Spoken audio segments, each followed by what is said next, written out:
What is up, everyone? JD here. I hope you're doing well today. Got a review for you. Let's get into it.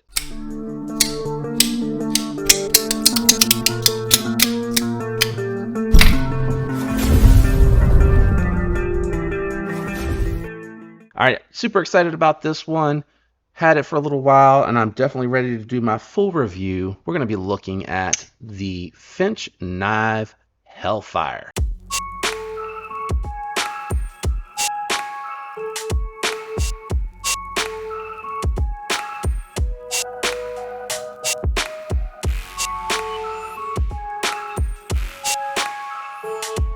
We're going to start with some profile comparisons.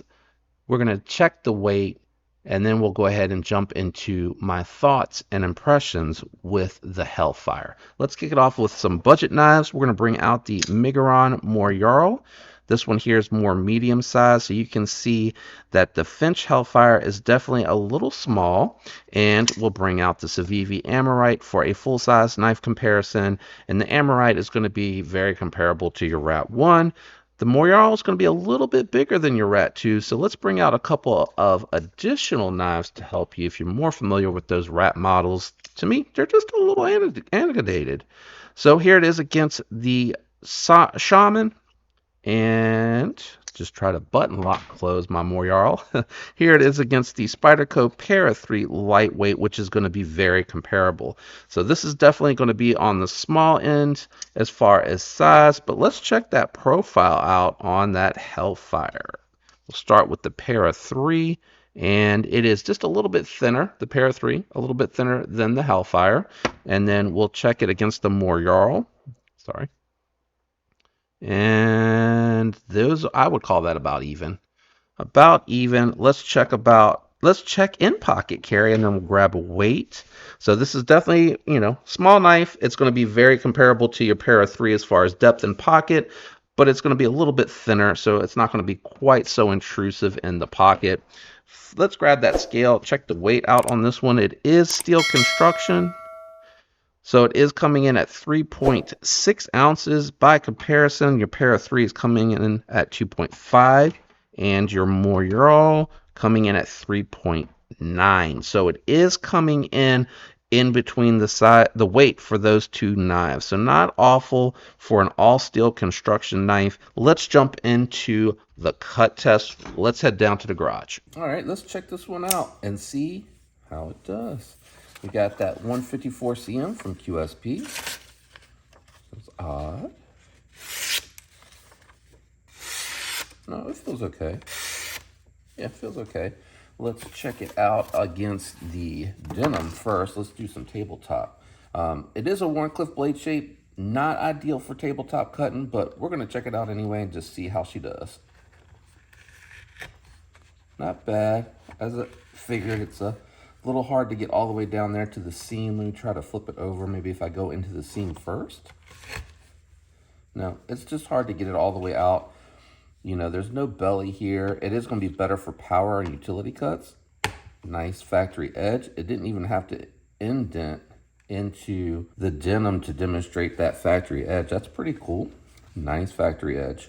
Let's see here. Let me try, just curious, the detail cut. No, that actually is worse than the power cut.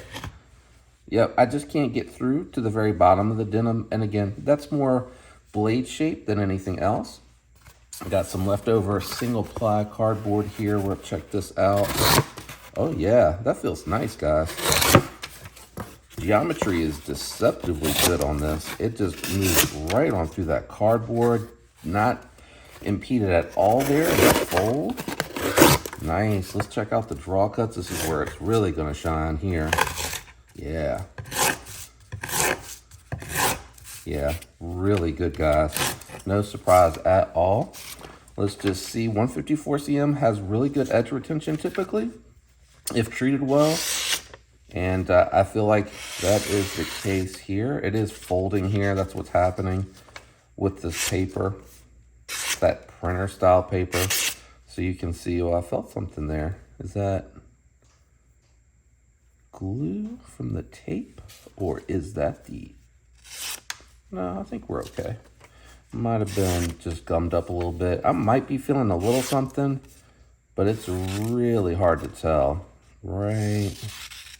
Yeah, just a little bit.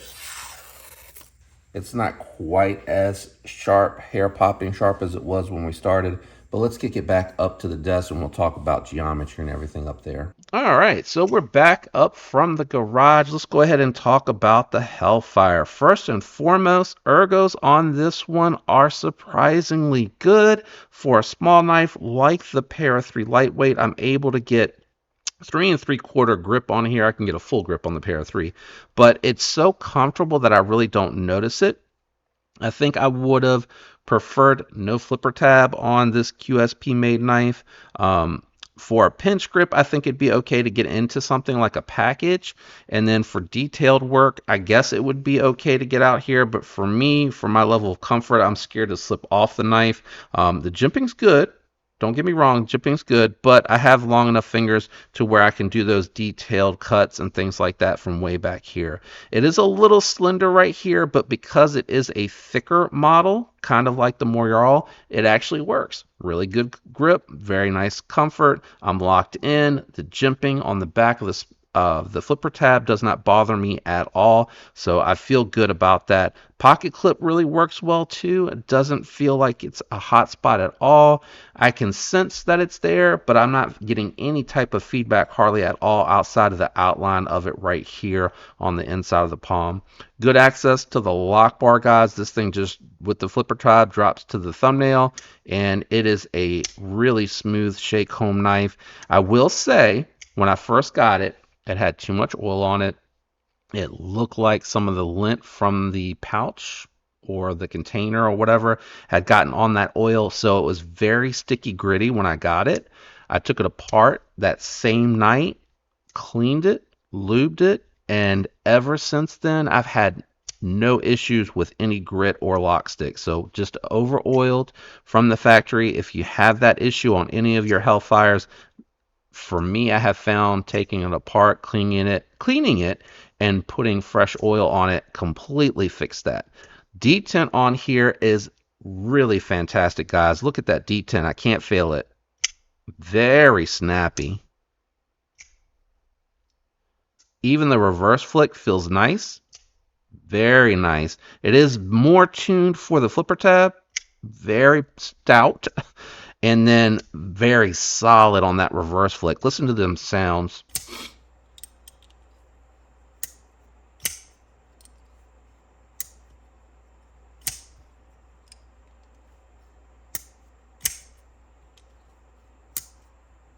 Very nice sounds, very smooth action.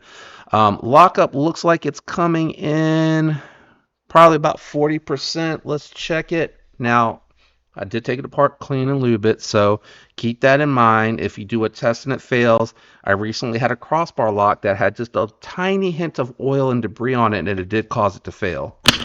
All right, pass,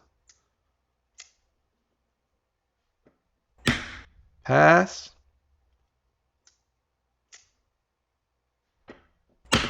pass. Okay, and if you're not familiar with why I lock it back up after a spine whack, is because I am actually simulating an accident.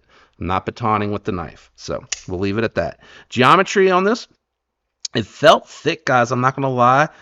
Sorry, let me rephrase that. It felt thicker than some slicier knives, but it's not thick. So it went through the materials. That's my point. It went through materials really good. I was very happy with the way that it went through the materials. The 154 cm from QSP seems to be treated fine.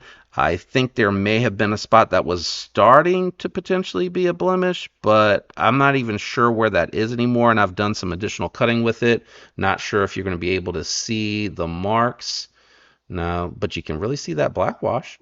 It's a little bit of a lighter black wash. I think Kaiser does some of the best black wash I've ever seen. And even then, they've had some that have come in where I wish they would have taken it a little bit further. But the black wash on here is really good. It has a great shape, no hot spots.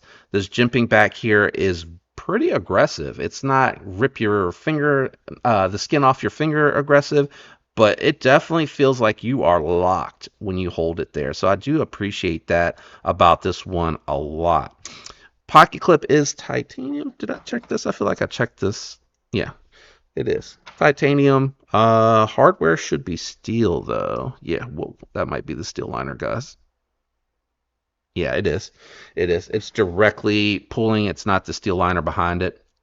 So that's how a lot of these mid premium knives, meaning like they come with some premium materials, they come with a higher end steel like 154 cm, which is better than your 9CR D2s in my opinion, as far as what you're getting total balance.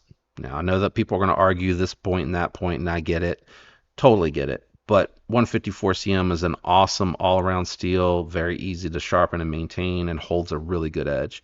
You got carbon fiber on this one. They have multiple variants. Also with this one here, they have the glow crest on here. So you can see that glow crest, and then you can see the highlights. It's not really glow in the dark. It just accents the whatever it is, the dye, the insert, whatever it is that they're adding, the dyed carbon fiber, you can see that in here. And then that glow resin in the middle on the crest is kind of cool. It's niche. You know, once it fades, it's gone. It's really hard to see it in daylight, so it's not a really good example there. But pretty cool little knife. Now, feedback. I would say I don't really love QSP style flipper tabs. I really do much prefer what you see like on the Civivi if you want to do just a plain Jane flipper tab. This one here angles down a little bit. This one here has more of a lip. For me, I prefer that lip for deployment. It's really, really nice, and they always do a good job with their jimping. I'm not a huge fan of QSP style jimping. They have bigger looser jimping on it. I like the tighter jimping, and I like more of a platform. I think they do this so that you can really get to it easily, and I understand it, but I have no issues with that Civivi style flipper tab. I do prefer that a lot. Having said that, works just fine. Haven't missed it. Haven't had any issues with the deployment. And it's just surprised me how much I've enjoyed this as a companion carry knife. You saw that shaman I had out here earlier. That's kind of my setup, is I'm carrying these two together. This one actually does fit in some of my jeans fifth pocket, but if not, I will carry it as a companion and an organizer or something like that. It does feel weighty for its size. So like when I bring out the lightweight out here, obviously it's a lightweight knife, but it has aluminum, titanium hardware, just really lightweight companion carry. For companion carry, this is pretty heavy considering I'm generally rocking this with a titanium flashlight, a titanium pen, and this all in a pocket organizer. So I actually do prefer to throw it like in the fifth pocket. And if it sticks out some, it's usually just about that much. And then what I'm usually doing is I'm angling it in this way anyway, so I'm getting more in there. Plus, when I go to sit, it's not really poking or anything like that for the part that sticks out. So I am using it as a companion carry, but really you could, especially medium to large hands, main carry this. But it does feel like it has that weight in there. Now, having said all of that, I know QSP, because they did it for traditional pocket knives exclusive version of the Penguin. They can do S90V, and I feel like they totally could do titanium with a steel lock bar insert for $199, and I think people would really snatch that up. Even if this was a flat grind and not a hollow grind, I feel like people would potentially pay up to $199. If you could do it for $175, that'd be really awesome, but I don't know, because these are running 140, which is pretty pricey, guys. That traditional pocket knives exclusive, let me grab that real quick. That exclusive version, S90V full titanium button lock, roughly about the same size as the Hellfire. It's got a little bit more length on it. You're picking that one up for $165 with code JDTPK. You get $5 off. You're getting it for $160. So for $20 more, because this is $139, you're getting S90V versus 154 cm, right? You're getting titanium versus steel with carbon fiber and or bone, I think was the other one. Pretty cool materials. Now, I say that, and QSP is making these directly, so they can afford to make them very cheap. They have to make them and send them to Finch, and Finch with the design needs to be able to make a profit in order to turn around and reinvest into future models. So that is a little bit of a caveat with this. This is a direct to consumer exclusive dealer variant, which is really good, by the way. I really do love this model. I am blown away by the detent on that button lock, but that is a little bit of the nuance there. So you might be able to get that 165, but you may have to pay 180 for this an S90V titanium with the materials. But sound off in the comments, because I would pay that, but 140 might make this a little bit more affordable for people that don't want to go that far above $100. So I'm just curious what your thoughts were. Or do you think, offer dealer exclusives? Do an S90V hollow ground with titanium with the same scale on it, which wouldn't bother me at all, because I know that I'm getting a better steel and I like the more premium materials, for 180, 185, call it 185, and continue to offer this one for 139. I don't think that would be that bad, but I am curious. Let me know what you think down in the comments. A disassembly will be coming after this to show you what I did to get rid of that lock stick for anyone that might be having that, or you're just curious for the maintenance of this knife. It is coming. Shout out to everyone out there that watched to the end. That helps so much. The likes, the comments, and being subscribed also helps, so thank you all for that. Special shout out to my channel members. You guys make this all happen. I appreciate all the support. I love you guys, and I hope you have a fantastic week. Until next time, peace.